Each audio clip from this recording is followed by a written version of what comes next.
Hello, hello, hello. What's up, y'all? It's Monday, Motivational Monday. You know how we do. You know what time it is. It's 6 o'clock, and it's me and this great man here who came up with this concept and this idea for Motivational Monday, the one and only great talent. Um, T, how was the What's weekend, brother? What's Hey going man, let me tell you something, bro. The weekend was pretty awesome. Um, I'm not gonna front. I had like a 50-50 reservation about the week. I went to Florida for the people that don't know. on? Okay. This weekend kicked off the birthday spectrum, I like to call it. We because of COVID, obviously last year did absolutely nothing public for people to come out and celebrate. All my fellow Taurians, it's Taurus Nation time and the horns up and all that. So because of COVID, May was smack dab in the middle of it. So you really can do jack shizzle, right? So we get back to what we normally do, which is that whole spectrum of the zodiac. We like to take it from the beginning of May towards right up before Memorial Day usually, and celebrate. And every now and then we even go to Memorial Day, you know what I'm saying? But normally it's right up until. So this was the kickoff week because Friday was the end of the month and Saturday was the first. So I went to Orlando first. First of all, let me back up. I really like to say the kickoff was Thursday because I did the thing with my girl with Nason's place, Nadine, for autism. Okay. Then I did Okay. two shows. After I did, 2 hours with her, I shot, a little distance away in Jersey. Did two shows, was great, was perfect setup for my weekend. Woke up in the morning, got on the plane, and ended up in Orlando with my buddies Charles Walden. Who was there? Charles Walden was there. Dave Lester was there. Joe Neal, you remember Joe Neal from Joe Neal Bruner? He was there. Kumike Ski. I mean, it was just Okay. it was like a reunion. Dante Carter. So we did that. We woke up the next day. We had a rental. We rode a little hour and a half, 2 hours over to Tampa where my brother and them got it situated. Now, my brother shocked me because I didn't know he was going to have it all set up. Him and his wife, went above and beyond to make it, extra special, for the birthday, which was amazing, bro. So I had Ah, half of the same comics went over, did that. We rocked out. And then last night, went to my brother's and sister-in-law house, and he got the big screen you put together. You got the big movie screen, and we okay. watched Without Remorse, Michael Yes, B. sir. Jordan. That's a good joint. That's a good joint. That That's a was a that good, was a really good. good I, joint. So people out there, if you sleeping and haven't had a chance to see the new Michael B. Jordan joint, woo, you want to yes. see it. Action, fire, crazy. So yeah, we did that. So I ended up getting up. Today was a heavy travel day, doing a lot. Finally, made it home. I got a lot to do around here. So everything I thought I was going to do today That's a ain't negative. happening. The house. But the good thing is, I got enough time that we'll put together a nice little spectrum to get these things done around this house, so I get things the way I like them back in order and get some stuff cleaned up and all of that. But a great weekend, bro. Great weekend. A lot of deep, dope conversations with people. You know what I mean? Yeah. It was amazing. I tell people all the time, man, that's why I'm self-labeled as a social drinker. Like, there's a difference in an alcoholic or somebody that just abused alcohol or whatever, and a social drinker. A Yeah. social drinker sips in moderation and is probably 3 times as much conversation and jewels being dropped and things being learned than it is alcohol being consumed. I mean, by the end of the night, you go, damn, I had a few, Yeah. but Yeah. in its time and moderation, not you ain't had that many where y'all sitting there don't know what the fuck y'all talking about. Y'all sitting there having nice deep conversations. You're learning stuff about each other. A couple of my comedian friends, we got real deep. So great weekend for me. What'd you get busy with? Well, you know what? It was a mixed bag. Okay. Obviously the weather here in New York was absolutely phenomenal, which, thank Mother Nature for Nice. that. So we got a chance to have a quite, few days there where the weather was really, really dope. What'd y'all Like, have? What kind of weather we had here? We had 81 yesterday, and I think on Saturday it was like maybe 65, almost 70, 72, something like that. So those 2 days were really, nice. I was like, okay, this is what I'm talking about. Wow, I that's had, crazy. like I said, the one reason why I said it was a mixed bag is because unfortunately my very, very best friend lost his wife Friday night to cancer, and it was kind of bittersweet because she'd been dealing with the issue for a little bit, and obviously you never want to see anybody suffer and go through specific things. And he was right by her side all the way up until the end. And the one thing that I have to give him credit for is he made the situation as comfortable for his wife as he could possibly make it.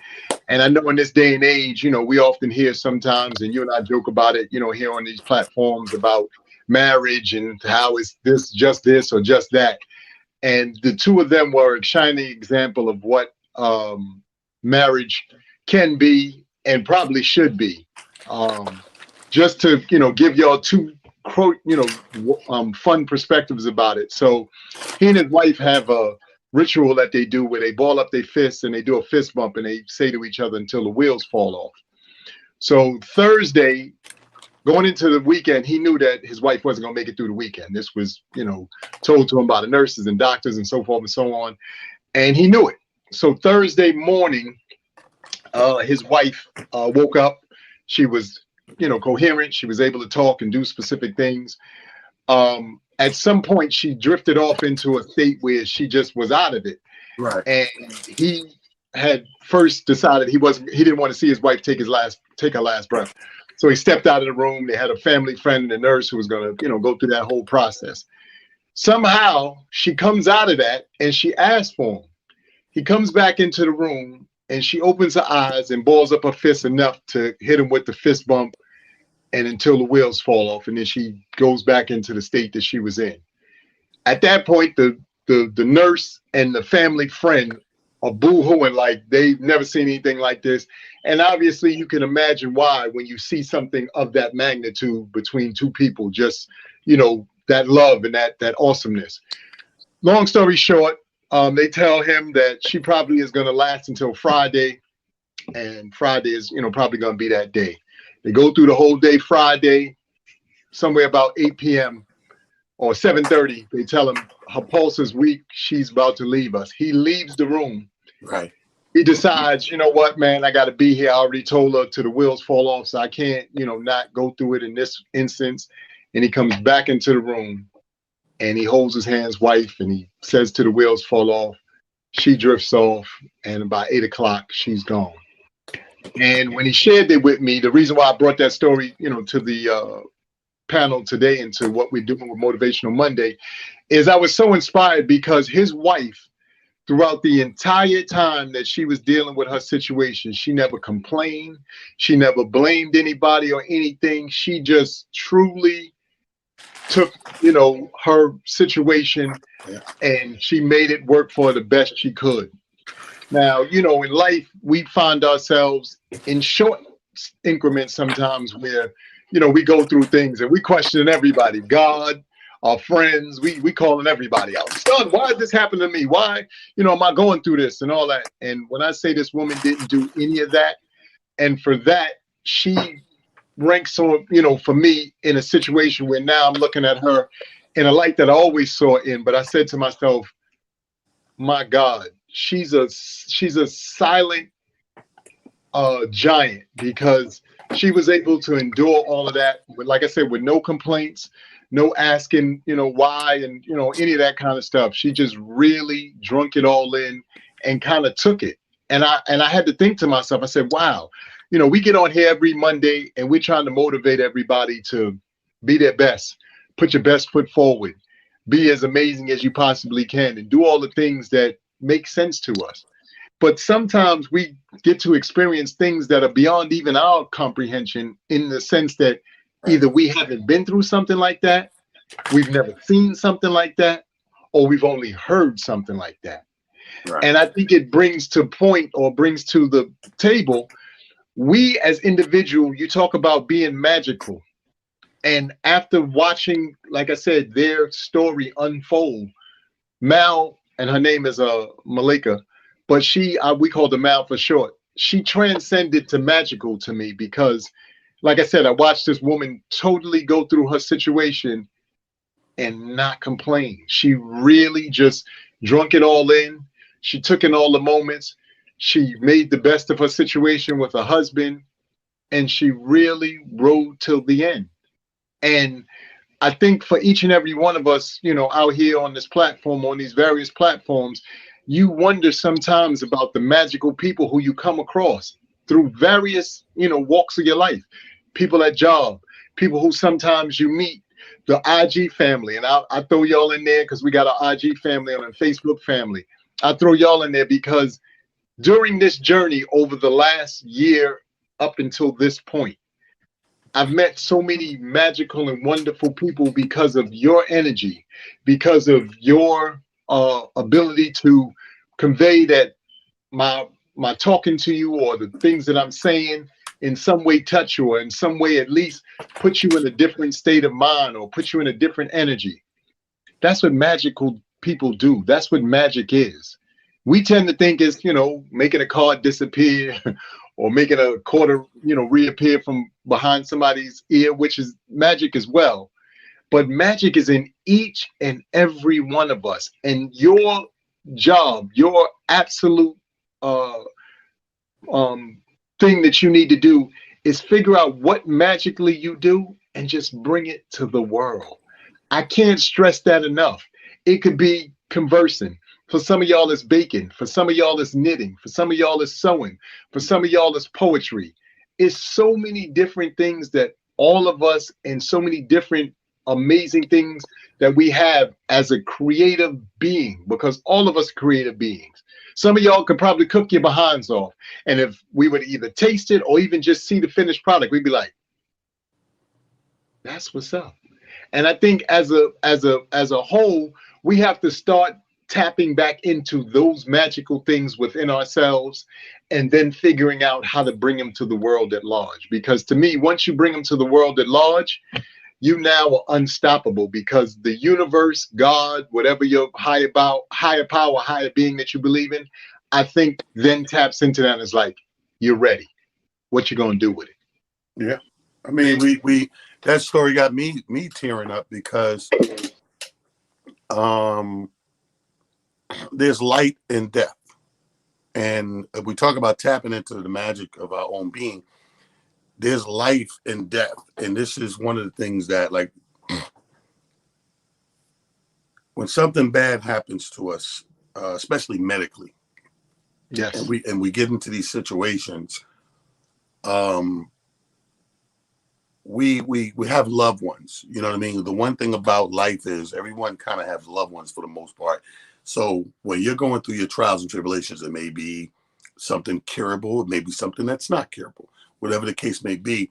The people that your loved ones that are attached to you, especially the younger ones, and this is something that our generation gets mad at our older generation, our moms and our grandparents. But as time goes on, I understand more and more. You know, when my mom passed years ago, even and my grandmom and all, like, the things they were going through was kept from us. Yes. And we only get brought in when, pretty much, for lack of a better phrase, it's kind of too late, in the ninth inning, or, overtime or whatever. And you're just brought in at this point where you really can't do nothing. If you wanted to, you wait it out and you go through the motions. And that's a generation. Our grandparents and our parents are a generation that's how they were taught. They were taught to keep it close to the vest. Don't be a burden to you. This is what they're thinking. I don't want to be a burden to you. I don't want to blah, blah, blah. Now, as the immediate family, the kids, like it's your moms or your dad or grandparents, part of you is going to feel slighted. And you're going to feel like, you know what? Why they couldn't tell me? I could have got the best doctor. I could have got the best hospital. I could have did so much. Every coulda, woulda, shoulda. But as you get older, you understand it. And one of the things that brings that revelation to me is one of my biggest pet peeves, Amir. I don't know how you feel about it. I don't know how our super producer Prophet P feel about it. But one of my biggest pet peeves is when people are in their ailments, right? In their hospital beds, hooked to their IVs, the machines, whatever case may be, and they take pictures of themselves and post it on Facebook. I can't tell you how much that bothers me for more reasons than one. One reason being, if there's any time where you need solace and to focus and concentrate, that's the time. This is not the time for likes and shares and blah, blah, blah.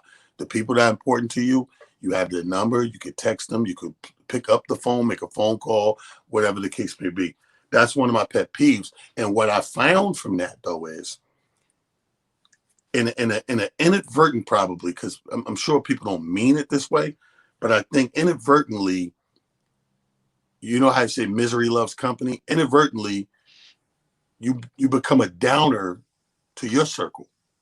Instead of this becoming that thing, like eventually when you come to grips of losing a loved one very close, like a mom or something, over years, what happens is you come to grips with it becomes a driving thing now for you to do more with your life, because that's what they would have wanted, as opposed to going the other direction. You know what I mean? So I think we need to be more conscious of that, because when we put it out there like that on social media, you know, they're taking a picture, they got the hospital gown on, the IV, the thing in the blood in the arm. And now people go, oh my God, immediately when you see, oh shit, so what happened, blah, blah. You create this certain type of energy that brings everyone who sees that or gets a notification of that kind of into that funk, into that negative, that downing thing, where it's not for everybody. First of all, now is the time. If any time you need to be focused and hunkered down with trying to get better, if there's a way to get better or whatever, your immediate people need to surround you with that love and use that energy, put all that positive energy into you, so that, because let's face it, we lose people, but people do pull through too. Yes. You know, it's a crapshoot. You know what I mean? Depending on your ailment, depending on how soon you catch it, depending on what stage you in, depending on medication, depending on your insurance, depending on a lot of shit. So that's one of my pet peeves with that. But what you just said, it brought me to a watery eye over here, because for her to reach out and fist bump him in that desolate time, that's going to what my brain was just saying in that analogy of she made it a point in those last energies and breaths that no, dude, don't, come on, man, let's go till the wheels fall off. Like, I guarantee you, he will transcend from this moment. And the reason that he's going to transcend is because he's going to constantly think of what she would want him to do. Yes. She broke that mold that I'm talking about. You understand what I'm saying? She made it a point. You said bring him in here, because she knows him better than anybody. She knows that he's probably running away from the inevitable. And she, nope, come on, Brian. We said to the wheels. You understand what I'm saying? So she left him. Her final thing was leaving him with that same energy that they always rock with. Sleet, hail, or snow, sickness, and health. They always, hey, come on now, this us. To the wheels fall off. That's their thing. You know what I mean? And even on the way out, hey, don't forget, man, it's us. You know what I mean? Don't be out there while I'm in here, man. You know, it's us till the wheels fall off. So I hit you today with the whole magic thing. You know, and my condolences to you, brother, with your best being on. It's a tough thing. Like you said, it's a bittersweet weekend. And I remember being 15, 20 years younger, and my mom was alive and grandparents, all of them. And as we would lose people, they would go into this whole trying to get you to be strong and press on and all that. And 15, 20 years ago, I ain't want to hear that shit. Yeah. I was like, nah, fuck that, blah, blah, blah, blah, blah. It ain't until now, as a real adult, because you have grown up, you have adult, and then you have real adult.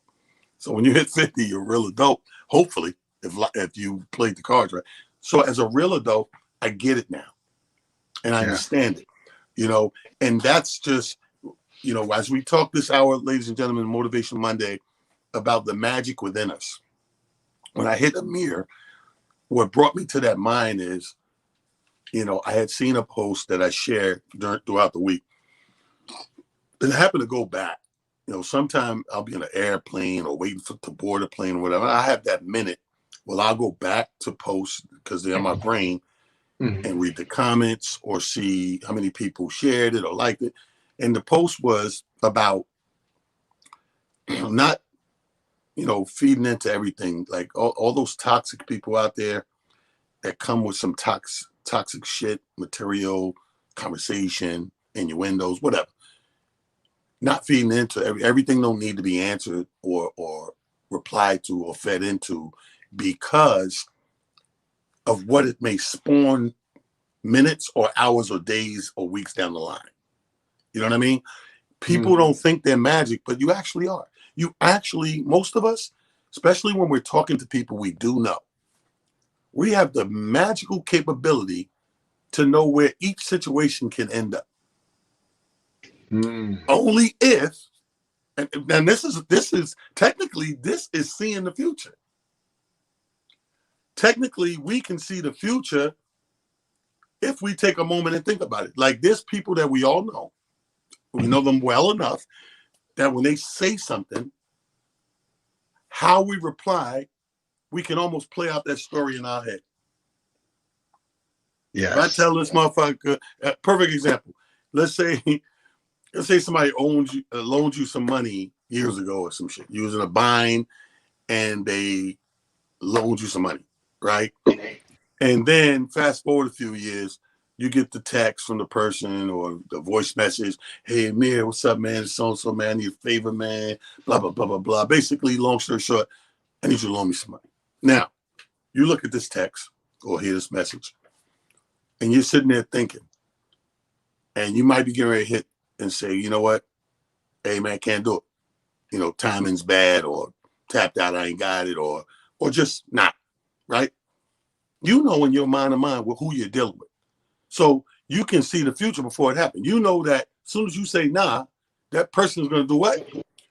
Bring up the time they loaned you the money. So in essence, your magic ability in this situation, because you know this person, is you can see the future. So I say that to say, when I look at all of these things people get into, you look at, we always see the end result. By the time social media get it or make the news or whatever, it's done got to the pinnacle of heatedness. So you got to backtrack and go back. Okay, how the hell did we get to this highest hot point? The fuck happened? If I guarantee you, if you go back to the beginning, there was a beginning, a very beginning that the other person involved could have easily said, ignoring it, or, well, fuck you too. You know where this is going. So we have the power in us to kind of dictate most of these outcomes. Don't get me wrong. Again, we talk about exceptions to the rule. There's exceptions to every rule where there's going to be times when you don't know the person. You don't even have to know the person to know what the outcome may go. You know, if I go, like a perfect example is, I'm in Orlando. I get in my room. I finally get in my room. Because it's Friday, so we had to do our show. So from our show, we got done at 7. So I had literally an hour at the end of our show, get something to eat, shower, shave, get to the venue, which is 10 minutes away, right, from where I'm staying. So I'm strategically already doing it, so it works and flows. I get some food. I love Hooters. Like when I say Hooters, people that don't know no better always think of titties. Ladies and gentlemen, that Hooters does not exist anymore. The Hooters now have the flattest chests in the nation. That's a whole nother story. If you don't know about that, that's a whole nother story. They had a lawsuit. discrimination. They had to let everybody get a job, and there goes the titties. No more big titties. So I go to Hooters because the buffalo shrimp, for the most part, are perfect. I love them. Amazing. So this particular Hooters, it's in the little cluster of hotels I'm staying. So the hotel shuttle take me. I pick it up. I order on the phone. Boom. I'm in my time zone, bro. I get to eating. And the first one, I'm like, I got a little crunchy thing. I'm like, maybe I bit down too far, like the tail part. Yeah. I say, yeah, whatever. Put the tail part away. A couple more in, crunching again. I'm like, I am not crunching down that low. I'm being, conscious of this shit. After about 3 or 4, man, now I gotta look at these shrimp. Do you know, when I looked at these shrimp and examined these shrimp, whoever the motherfucker is in the kitchen did the stupid chef 101. The motherfucker cooked the shrimp. You know the peel and eat shrimp? Mm-hmm. You gotta peel. The shit's still on underneath the skin and the buffalo. Dude, I'm livid, right? So I look at the clock. My first thing is like, call these motherfuckers and curse them out and get a refund, whatever. But here's the thing. I catch myself. And I said, T, you're going to call. You're going to say boom, boom, boom. They're going to say boom, boom, boom. This is going to go boom, boom, boom, boom, boom. I said, the one thing that is going to be most detrimental to me in my time is it's going to make me late to where I need to be. So I said, you know what? I'm going to take that on the chin. I got a bad meal. I spent some money. I got a bad meal. I'm going to let it go. I say that all to say I played it out of my head. If I went this way, how that would play out and what the end result would be. And I chose to stop that whole shit from even happening. There was no call in, curse somebody out. Oh, let me get a manager. There was no chef reprimanded, blah, blah, blah, blah, blah. None of that. Because I made a conscious decision because I knew what most likely the outcome would be, one or two things. And I'm like, but the worst case scenario, no matter which outcome came, A, B, C, or D, or all the above, didn't matter. I was going to be late to the function, which was more important than getting 20, 30 bucks back for these shrimp. You understand what I'm saying? So if we apply this same thought process to a lot of our discussions, a lot of our interactions, and a lot of our regular everyday choices, I guarantee you we become magical. We have tapped into a magical ability of foreseeing and controlling said future, bro. Yeah. No, you're absolutely right. The only thing I can add to that, and I think that, this speaks to each and every one of us as well, is your ability to also deduct or deduce patterns. So when you're dealing with friends, when you're dealing with restaurants, when you're dealing, in anything, right, you have to deduce patterns and look at how specifically people handle, people respond, how the whole situation plays out. Right. And then you have to say to yourself, okay, when I move to another location or something that is the same as this one, if it plays out the same way, then we have to really, really understand that that's a pattern. And unfortunately with patterns, sometimes, again, to Talon's point, depending on where you are and what you may have to take care of, you can either address it or you can let it go. Now, the thing about addressing things, I always look to address things in most cases for this reason and this reason alone. I don't want to see that, unfortunately, continue, one, to be a pattern, and then two, I would hate to see that happen to somebody else. To Talon's point, my pizza shop here on my block. So before I came on tonight, I said I'm gonna get my chicken penne alla vodka. They take the nice hero roll and put butter on it and slice it up all nice and neat. The last time I was in there, they burned it. And because I was in a rush, I didn't check it and all that stuff. I got back, and I mean, it was burn. It wasn't like a little bit burnt. Now, I busted down because, to Talon's point, I didn't feel like going back and arguing and all that stuff, and I was already damn hungry, so I was like, look, I'll take the loss. But today, because they know me and they see me all the time, I saw the guy check it to make sure because he knew that they screwed up the last time I was in there, and he knew Amir will come back this time. And I would have, because I would have been like, look, dog, the last time I let it slide. I'm trying to, say that it was an isolated incident. This isn't your normal body of work. I need you guys to be on your A game all the time. Because even the talent's point about those shrimp, let's say somebody's allergic to those shells. And again, they get caught by accident because they assume that the chef and the sous chef and the people who are, prepping the kitchen did their due diligence, right. And they didn't. Somebody could get sick or, something else can go totally left. So we all have to play our parts when it comes to these various situations and these moments as we play out our lives. Now, I absolutely agree with Talent in what he's saying about foreseeing the future, and especially, again, once you recognize patterns and you recognize energies, because what happens is, for a fact that there were people who they look or they can't wait to get into it. All of us have friends who are I don't bring this person out often because they just can't wait to get into it. Right. Just because. It don't got nothing to do with nothing. That's just who they are. That's their personality. So you limit the amount of times that you bring them to situations just so that you don't find yourself having to backtrack and walk them off the ledge and then smooth over the whole situation. Like, nobody got time for all that. And I know for me, especially at this age, I really don't have time for that. Like, I'm looking for most of my experiences to be as positive as they possibly can, because I'm looking for positivity and I'm looking for the best in every situation. I know that there are people who that's not their cup of tea. Right. They like the negative. They like to stay, in that funny space. I don't like that funny space because, as I've stated on multiple times, I don't know if anything that good happens when you in that negative energy, ever. I know when you're positive, when you're trying to be as giving and as loving as you possibly can, the things that you're looking to see happen seem to happen on a regular.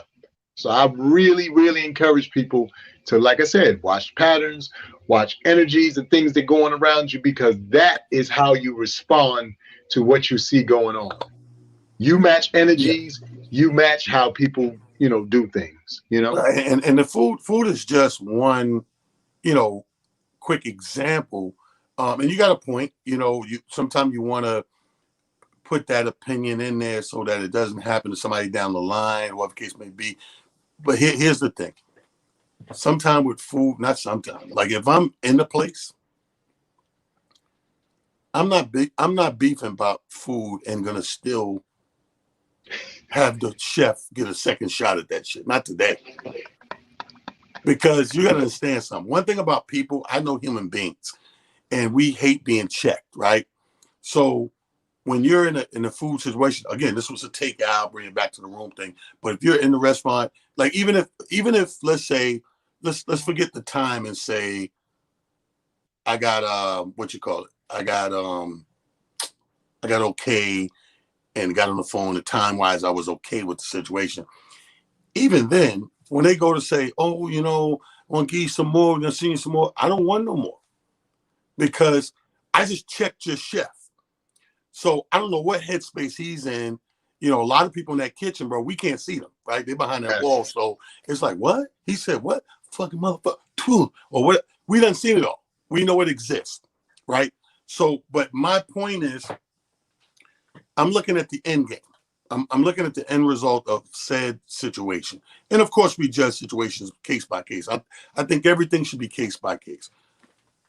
But when I look at each case, I'm looking at, before I do it all the time with a text message.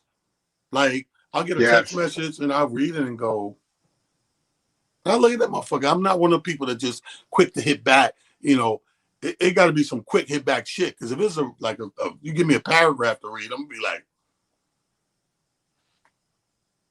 and then there's my first thought of how I feel, and then I play it out and say, if I know this person like I know this person, they're gonna read this and they're gonna be like, boom, boom, boom. I'll be like, you know what? Not gonna do that. Okay. Can't say that because that's gonna be that. Okay. It might fall into the bracket, Amir, of not fucking answering it. Yeah.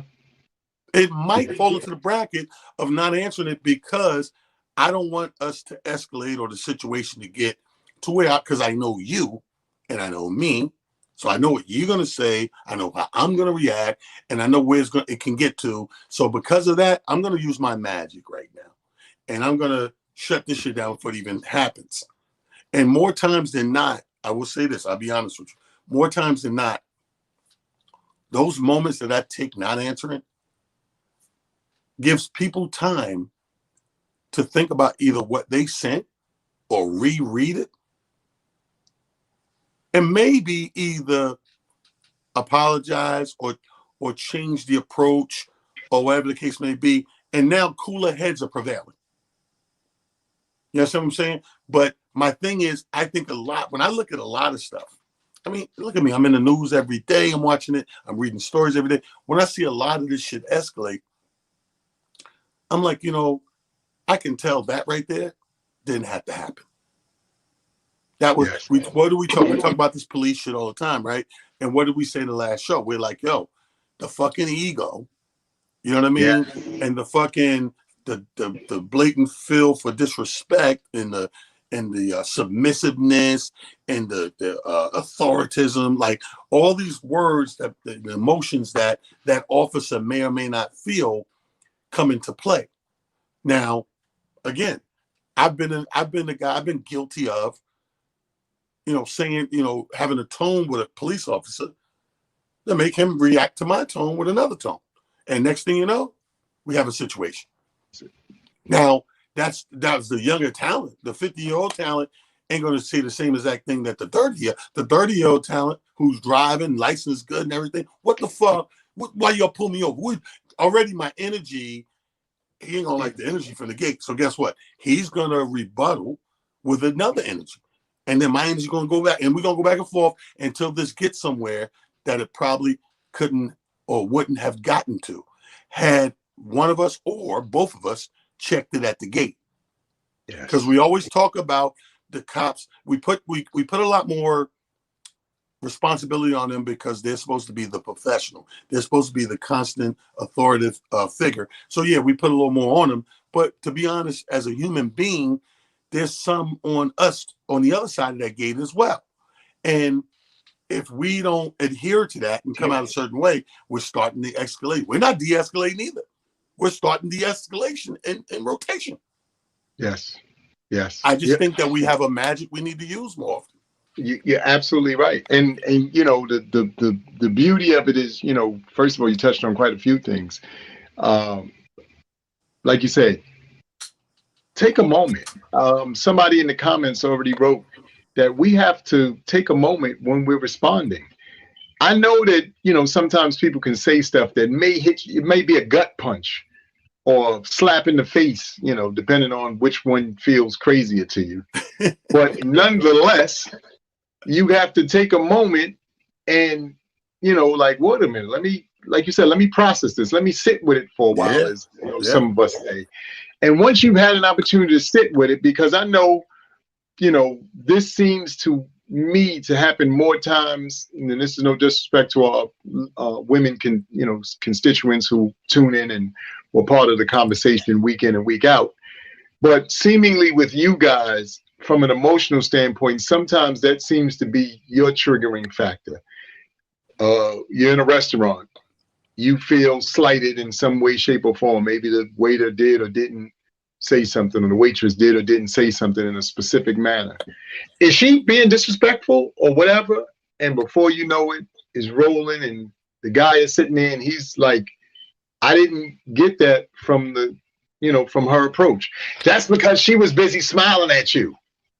I didn't get that either. I was just trying to make this experience between you and I as fun and as comfortable as it could possibly be. In the interim of all of that, I want this to be a date that we both come away from and go, you know what? That was a nice dinner or a nice experience. I'd actually like to go back there sometime in the near future because I had such a good time. The food was great and everything about it was great. Unfortunately, sometimes to energies and to how people perceive things and what fortunate patterns we've seen and that we're accustomed to, we attach that to said situation. So before you know it, now the situation is moving in a direction and off in a space that it may not have ever needed to move into, only because you are attaching your some odd energy that you have about the situation to it.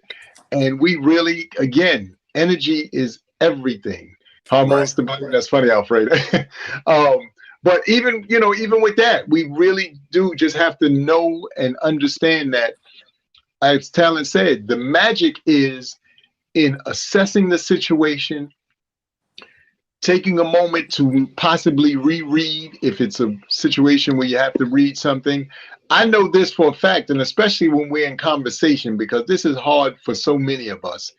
It is hard to most times just have a normal conversation where you converse with somebody, because we listen to respond as opposed to listen to comprehend and then respond.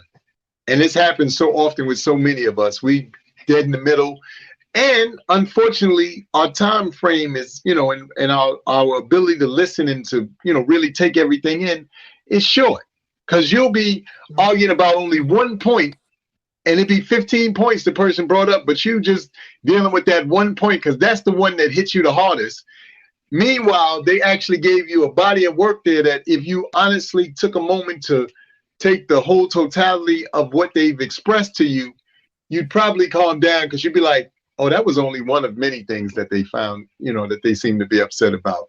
I'm just harping on that one because I took that personal. That's something that may have come up in previous situations. You know what I mean?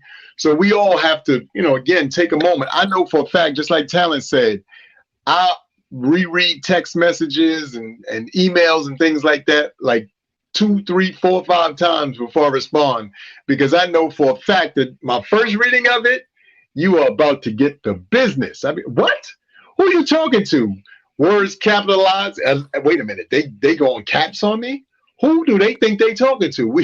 We tend to, facilitate putting all kind of stuff into a situation that may or may not even be there.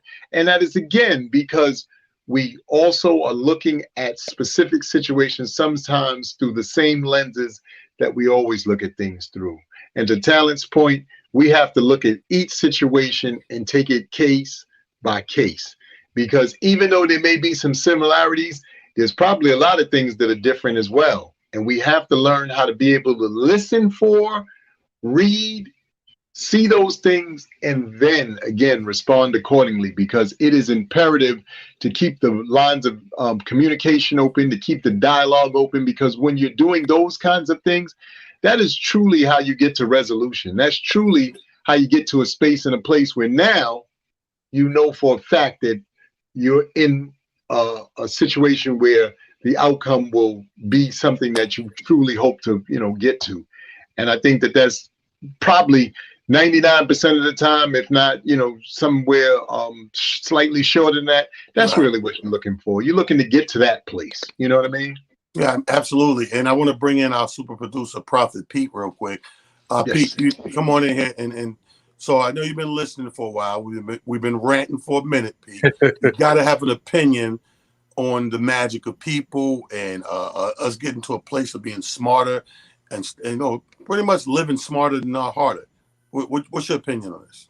Well, I definitely think, we are magical people, the way we interact with each other, and the whole point of predicting the future. Right. Boy, I could definitely tell you, I can predict it. So it's one of those things that, entering situations and controlling the flow of energy is very important, especially if you're not a negative type of person. You really want to control it and stay positive as much as you can, even if you're dealing with a totally negative individual. Yeah, I mean, and sometimes here's the funny thing about wordplay, and we got to be real specific and clear. When I use the word toxic, you got to understand, to some people, that toxic thing about that person, to them, is not necessarily negative. Yeah. It's just toxic. Like shit could be. It's funny. What's the phrase? What a difference a day make? Like, it could be a person that you hung around and they moved a certain way, right? And in that time when you was, hanging around them and moving that way, y'all moved like two peas in a pod. Y'all was able to bounce off each other and do that. And y'all was 33 years old. Fast forward, now you're 50. And now, to where you've progressed your life to be, the person you are now at 50 as opposed to 33, to move like that still in your world now has become toxic. It just means that in the way your world has evolved to where you are now, those years later, you can't do that no more. Yes. And it may not even be, that's what I'm saying, the difference in toxic and negative, it may not be all that negative because, again, you once did that. It's not a bad thing.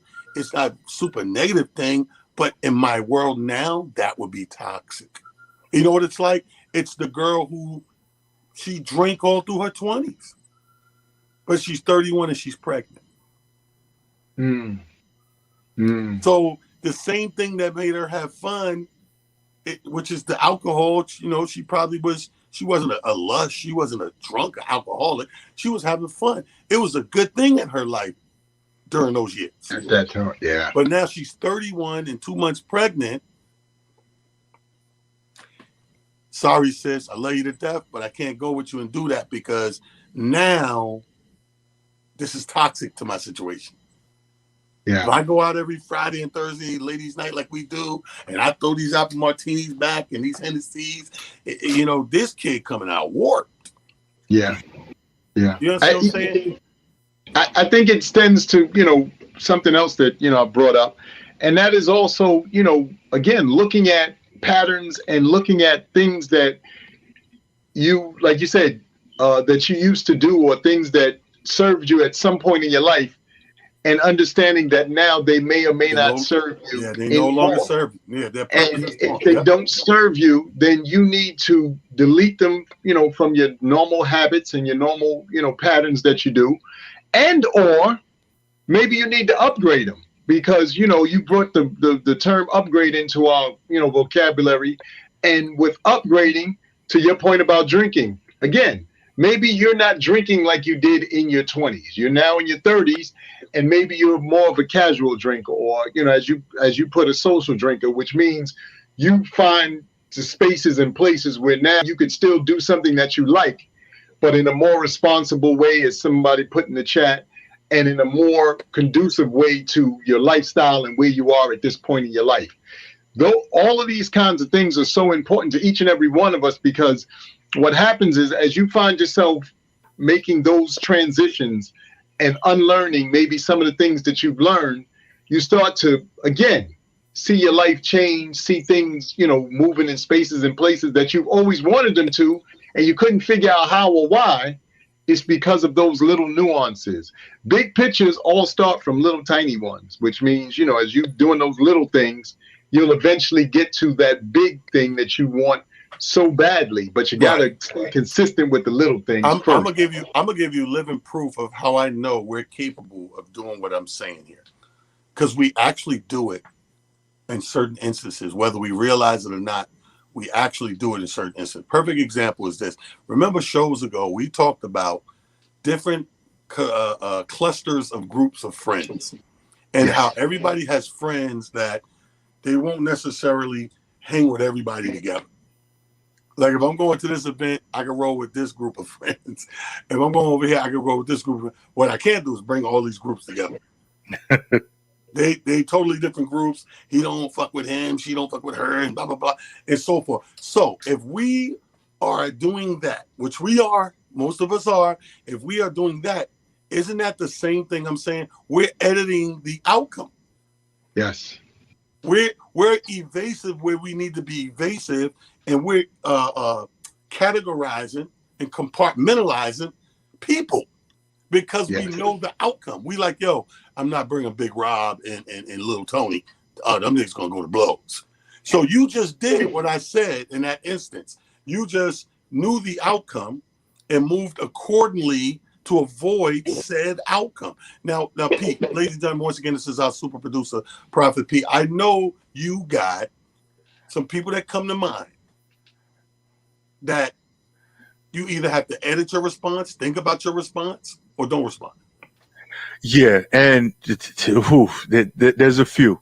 There's a few. There's definitely a few. Definitely my ex is one of them. Right. Edit, not respond, or just not even communicate at all. Even people in the industry that I have dealt with, they just they really want to invoke a negative response from me with some of the things that they just put out there into the world. And it's very difficult to even communicate with them. So I actually just stay away. I do a lot of not responding. See, yes.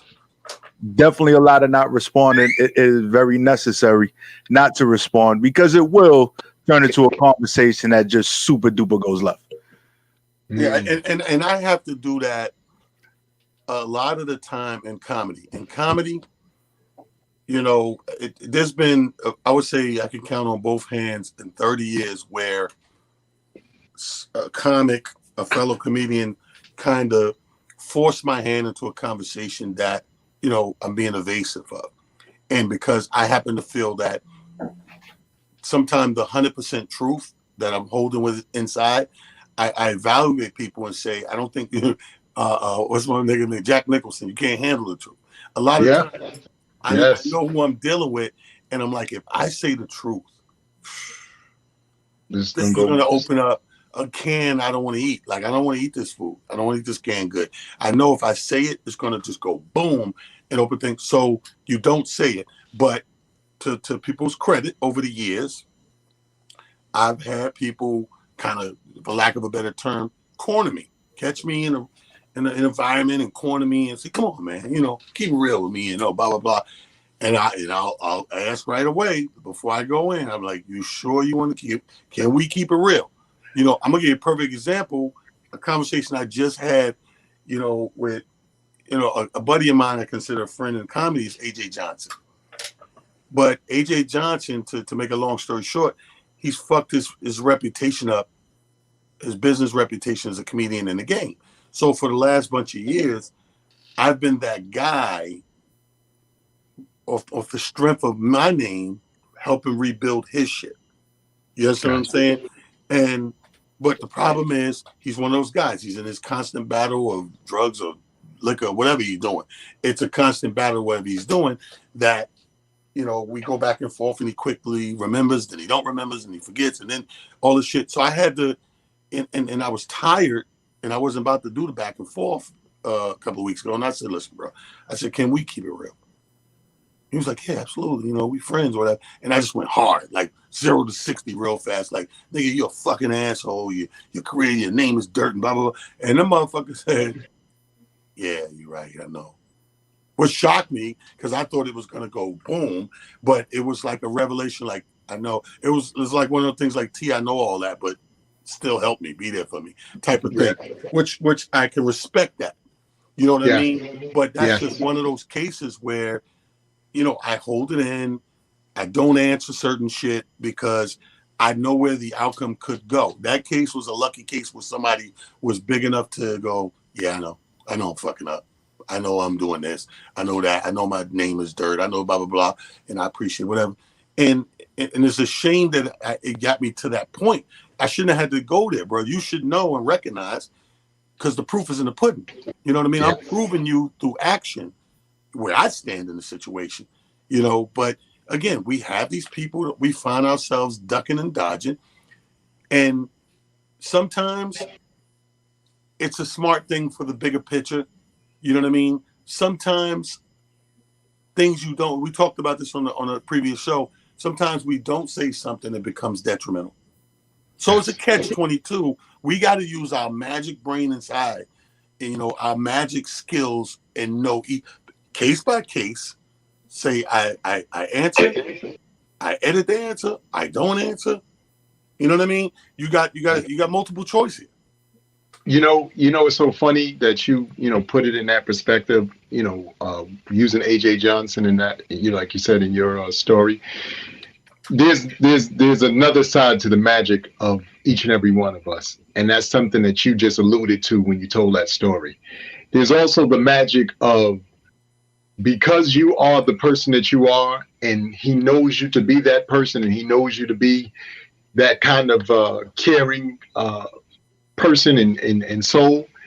He took that information to heart, believe it or not. Now, he may or may not turn around today or in this moment, or even, we've turned around during the weekend while you guys were, facilitating, doing the shows that y'all were doing.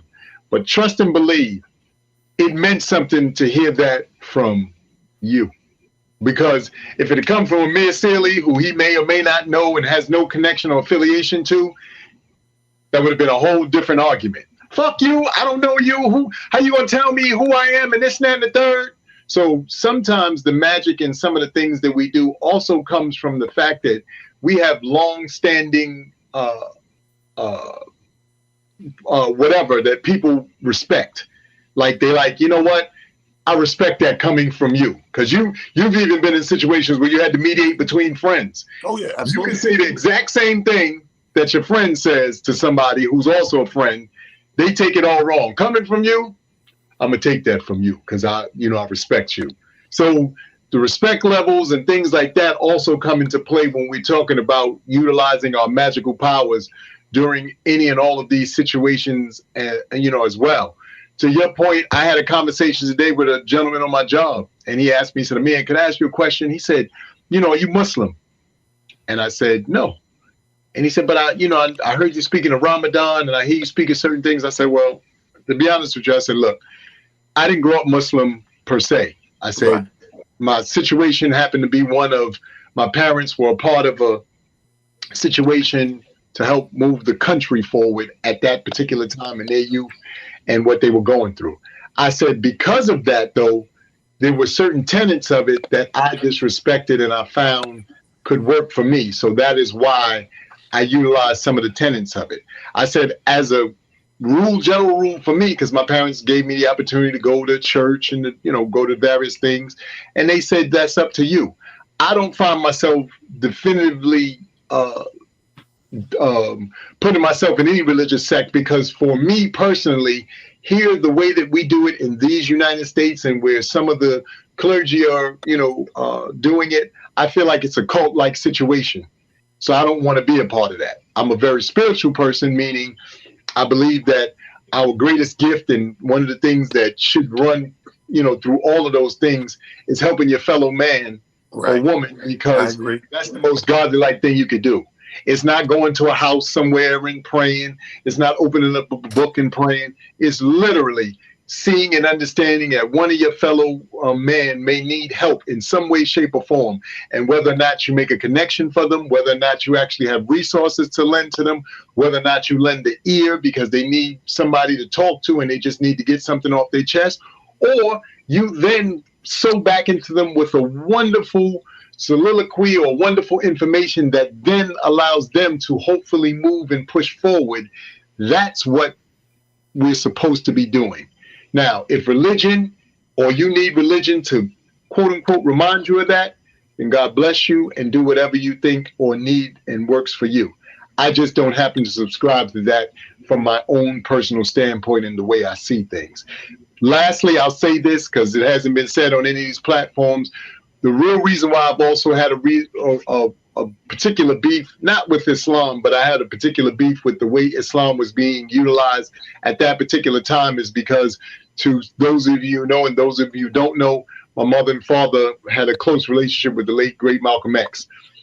To turn on a man who dedicated his life to trying to forward that ideology at the time that he did, because he spoke out against something that he knew was wrong and that a good portion of the people who were part of the movement at the time knew was wrong, and you either took his life or turned on the people because you didn't want to hear the truth or because you didn't want to see the truth, I have a problem with that.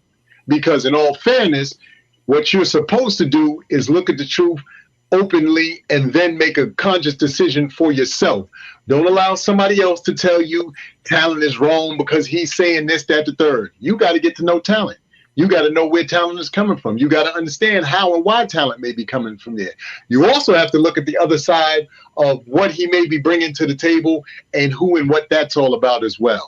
So for me personally, that's why I never ever, I'm not going to say never ever, but that was one of the issues that I had with Islam back then, because to Malcolm's point, as y'all know from the various stories that you've seen, if you read his autobiography and all these different things, he pointed to having gone to Mecca to see every walk of life being a Muslim. First of all, Islam is one of the largest religions in the entire free world, period. Whether you know this or not, you can look it up on your own time, figure it out, find it out. So there are Asian people who are Muslims. There are white people who are Muslims. There are every walk of life who are Muslim. But they're that because they have decided to use the tenets that it was supposed to be used for and use it in the way that it was supposed to be used. Y'all look at, some of these fly-by-night passes that we have here, and it goes from everybody from Creflo Dollar to whoever, whatever. Y'all see them stories.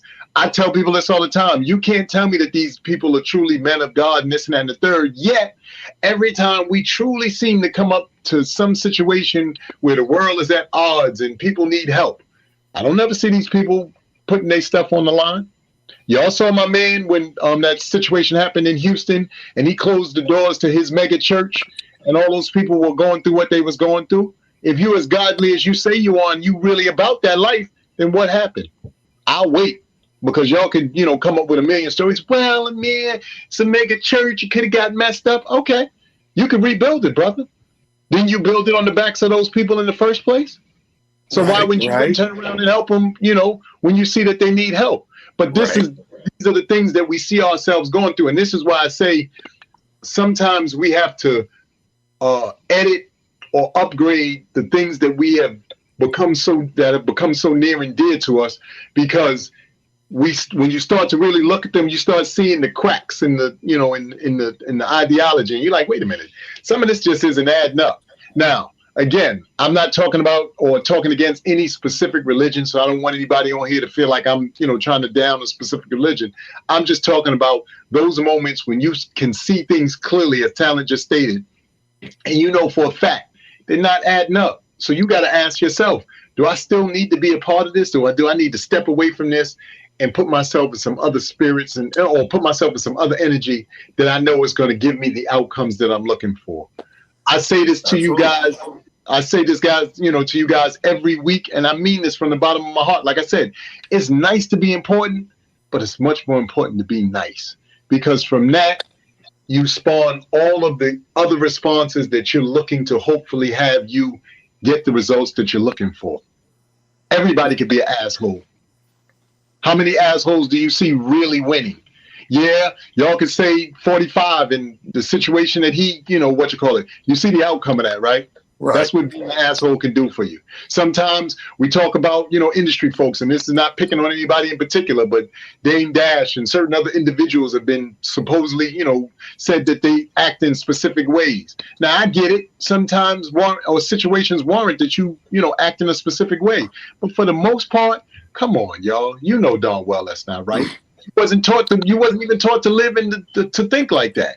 Your grandmother, your greatest grandmother's rolling over in her grave looking at you like, where we do that? Well, you're absolutely right. And this is why we click so well, because we have that great thing in common where we don't claim a specific religion at all, but we will take things that, to me, what resonates as common sense out of the religion and apply it to everyday life and doing more good than bad, taking care of one another, looking out for one another, protecting our queens and our children and all that stuff.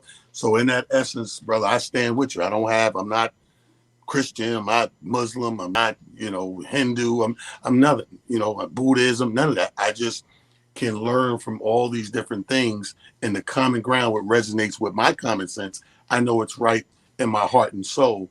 And that's how we gonna rock out. Ladies and gentlemen, in closing, use your magic. Tap into the magic within yourself. And I call it magic because that's what we were brought up and told, that if you could see the future, that's magic. if you can know what's gonna happen. Oh my God, this let me use your powers and play the numbers. You know what I mean? Dumb shit like that. But the actual living remedy is using your magic because you're smarter than what you know. You're using it. You're just not maximizing the use of it. You're using it in these little increments that you don't even think about. You're just naturally doing because of evasive ideas or ideology, whatever the case may be. But I implore all of us, I implore us to dig a little deeper, take that extra second or that extra minute or 5 minutes or 10 minutes, because each individual case by case is different. Some people may need to sit down and ponder for 10 minutes. Some people need an hour. Some people need a day or a week. No matter what it is, you know that you can dictate the escalation, the de-escalation, and more importantly, no matter what, the outcome. What do you choose to do? This has been Motivational Monday. These are my guys, super producer Prophet Pete. Thank you very much. Amir Sealy the Great, and your boy Talon Harris. We do this 6 o'clock every Monday. WimsRadio.com. Thank you to everybody that tunes in. I see y'all out there. Adrian, Sharon, Marlene, Monique. I see all you guys. Alfreda, yes, representing Rochester. That's my favorite girl up there. Always supporting. We love the support. We can't do it without you. Stay motivated, people, because we love you and ain't nothing you can do about it. Nothing. Yes. Yes.